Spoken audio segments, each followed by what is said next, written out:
Dalton Pass, Nueva Ecija. Ayun, sobrang hamog. Grabe.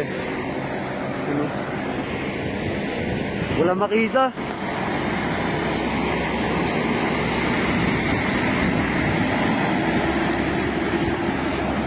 Grabe yung hamog. Ayun, pag wala kang makita, oh.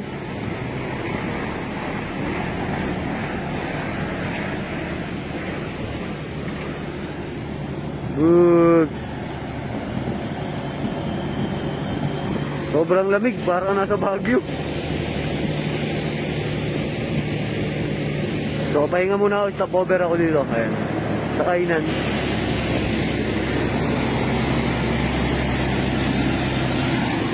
Yung mga umahon.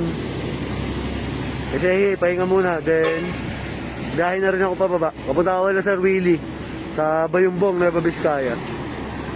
Yun, biyahe na tayo.